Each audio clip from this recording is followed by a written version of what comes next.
In the last episode, we explored what's at the root of vocal technique, how your feelings literally shape your sound. We've also explored what it means to find your voice, how to keep it safe, how to distinguish it from others, and how to trust your truth. But we still haven't addressed how to work with something you can't see, an instrument that starts deep inside before it becomes sound. Most people would gravitate toward more technique, more exercises, more rules. Just tell me what buttons to press so that my voice can sound like this. But it doesn't work like that. There's wisdom in that liminal space, and we're going to dive into it together. This is the Wisdom of the Voice. I'm Chelsea Edwardson, and today I'm going to show you a more abstract approach to achieving tangible results. We're going to make the invisible visible through metaphor. I often say that the voice is akin to having an invisible limb. It's as real as an arm or leg, a tangible component of your body. Yet, unlike those physical parts of you, there isn't a lot of visual information you can use to understand what's happening with your voice, which makes it harder to shape and manipulate how it sounds.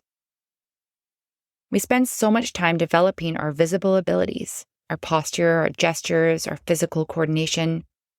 But because we can't see voice, we often neglect the same careful attention. We don't consider it to be a functional part of our body.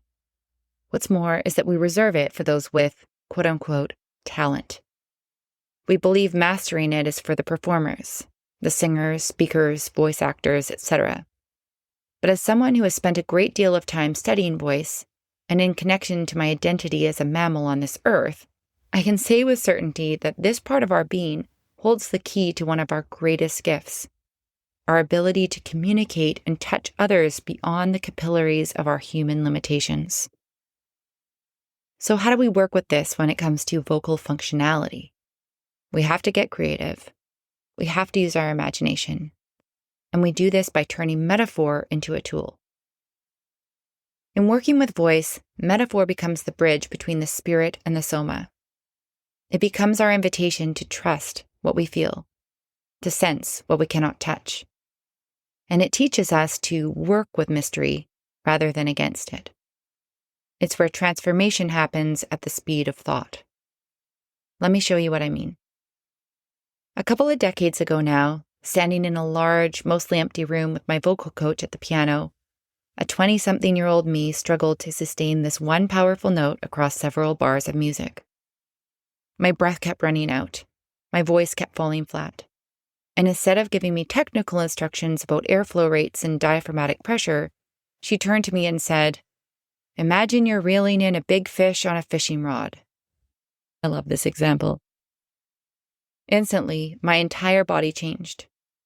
That image created the exact muscle coordination I needed. Core engagement, steady pressure, dynamic tension. There I was in the middle of that big room, spinning my hand in the air with my invisible rod, and the note came alive with energy and movement without having to think twice about it. See, the instrument of the voice is the body. And the body involves countless involuntary systems: breathing, heart rate, digestion, blood pressure, etc. You can't consciously control all these systems at once. It'd be like trying to hand pump your heart, move food down into your colon, at the same time as trying to lower your blood pressure manually. Metaphor, on the other hand, speaks directly to these systems. A fascinating study published in Frontiers in Psychology just last year showed how powerful this effect can be. When people were asked to decide if a sound was long or short and press a button for their answer, something remarkable happened. Without being told to, people who thought long held the button down longer. Their mental idea of long automatically created a longer physical response. This is called the ideomotor effect, your thoughts directly shaping your movements without conscious control. And this effect has the same transformative power of imagination when applied to voice work. When you truly imagine a tone quality in your mind, your vocal mechanism naturally organizes itself to produce that sound. The researchers also discuss mirror neuron theory, first discovered in the 1990s by Italian neuroscientists studying macaque monkeys. These neurons activate your motor cortex as if you were actually performing the movement yourself, even if you're only observing or imagining it. This might explain why watching someone yawn can trigger yawning, why we wince when seeing others in pain, and how metaphorical images can create immediate shifts in vocal coordination. Your body already has the muscle memory from real experiences. Metaphor simply activates these pre-existing patterns. It's like having Google Maps for your voice. The metaphor provides the route, and your body knows exactly how to follow it. This connects to groundbreaking research on embodied cognition, the idea that we understand abstract concepts through our physical experiences. We don't just think about voice metaphorically, we literally understand it through our bodies. When you talk about high notes, for example, you're not just being poetic. Your brain understands pitch through your physical experience of height. And when you describe a voice as warm or cold, you're accessing your body's actual experience of temperature.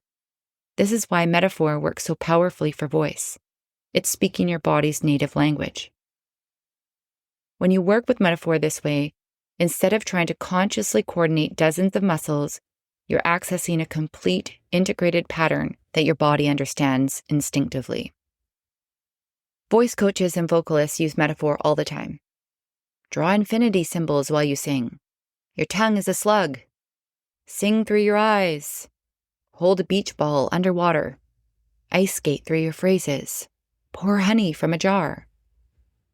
Out of context, these sound kind of ridiculous. But if we start to unpack their metaphorical physiology, they start to make a heck of a lot of sense.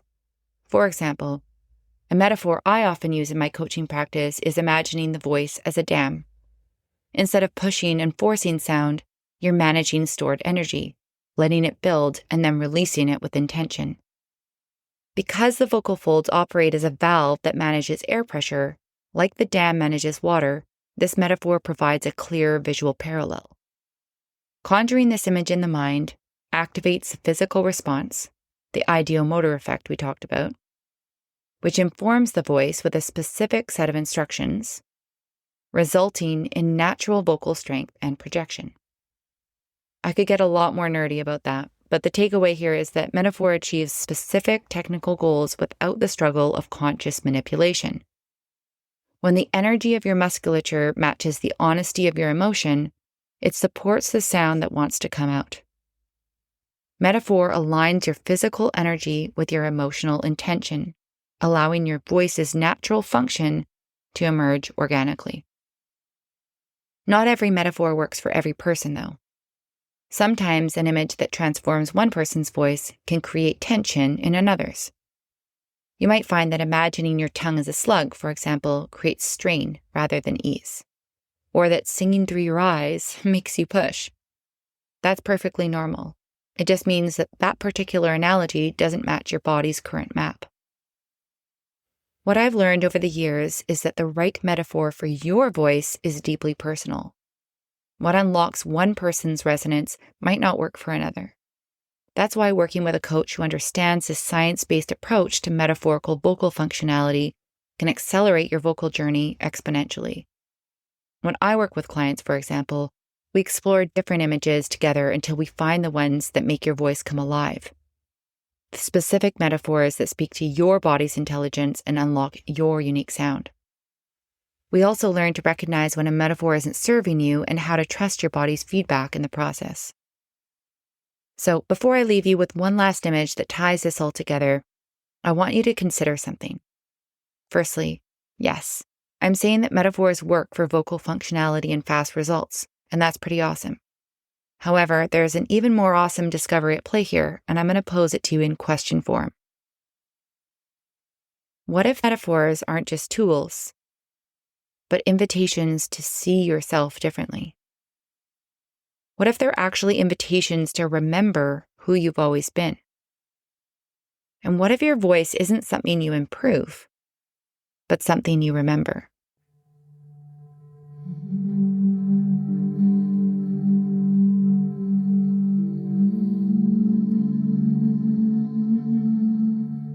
This brings us to the deepest truth of this entire journey.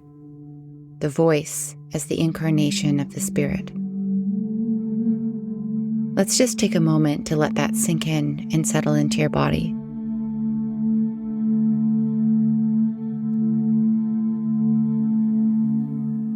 And as you rest in this truth, maybe even close your eyes if you can, I want you to imagine a big, old, beautiful tree. Notice the trunk, strong and steady. See the branches reaching outward. Listen to the leaves in the wind.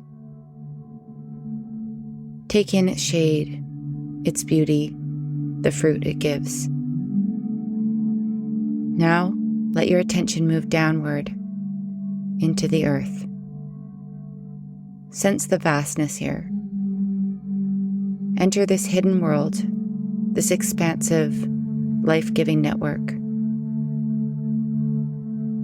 Let your awareness follow the winding roots down. Feel the subtle movements, the deep, slow breaths of the supporting soil. This is the source. All energy flows from here. Everything grows from this place.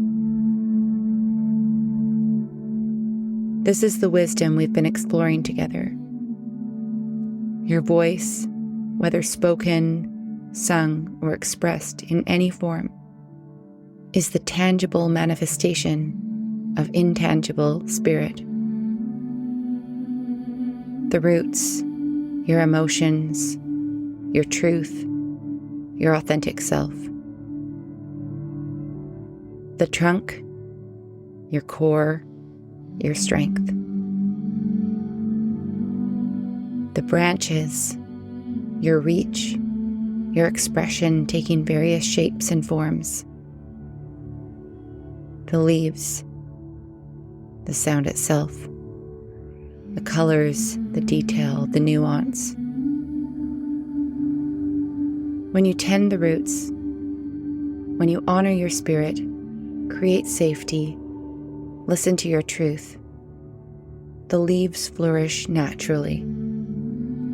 The technique emerges, the authenticity flows, the entire system thrives.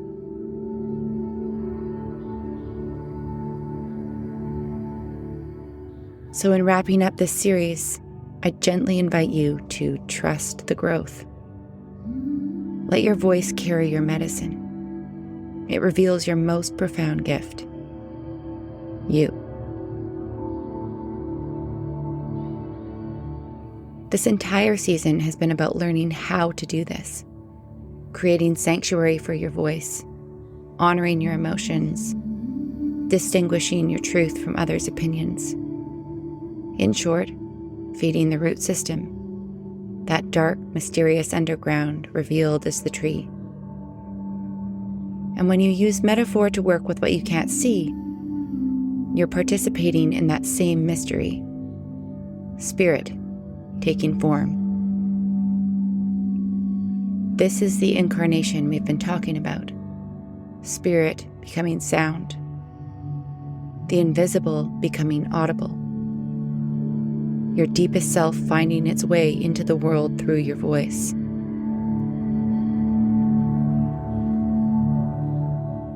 When we began this exploration together, you might have seen voice as something external, a tool you use to communicate, a skill to develop, or simply the sounds that come out of your mouth. Now you understand your voice is you, your spirit moving through the world in sound form. This is the wisdom of the voice.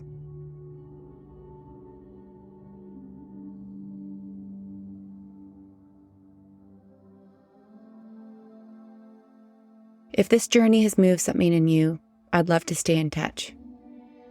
I've included a link to my mailing list in the show notes, and I invite you to join me there. You'll be the first to know when Season 2 arrives, and I'll send you some practical tools to deepen your exploration in the meantime. Thanks again for joining me. I sincerely hope to continue walking this path with you. And until we meet again, breathe deeply, listen closely, and let your voice lead.